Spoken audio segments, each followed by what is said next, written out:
வணக்கம்.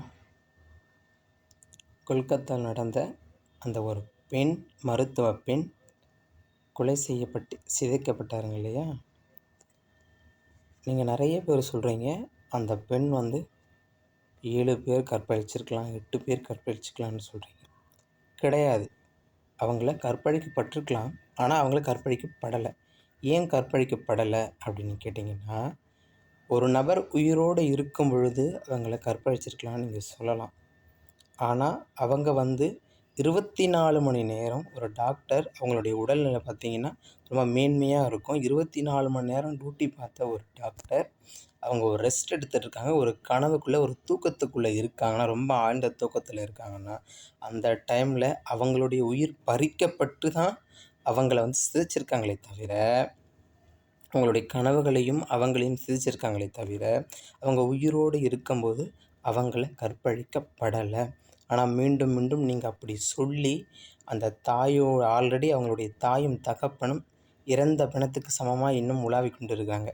அதனால் இதை நீங்கள் சொல்லி அவங்கள கற்பழிச்சிட்டாங்கன்னு நீங்கள் சொல்லி அவங்களுடைய மனங்களை நோகடிக்காதீங்க. ஏன்னு கேட்டால், நம்மளே அதிகபட்சம் நம்மளுடைய பெண்ணை யாராச்சும் பார்த்தா நம்மளுக்கு கோவம் வரும். அதனால் மீண்டும் ஒரு தகப்பன்கிட்ட போயிட்டு உங்கள் பெண்ணை 5 பேர் கற்பழித்தாங்க, 7 பேர் கற்பழித்தாங்கன்னு சொன்னால், அந்த தகப்பனுடைய வலிகளை கொஞ்சம் நீங்கள் உணர்ந்து பார்த்தீங்கன்னா, நீங்கள் அந்த வார்த்தைகளை சொல்ல மாட்டீங்க.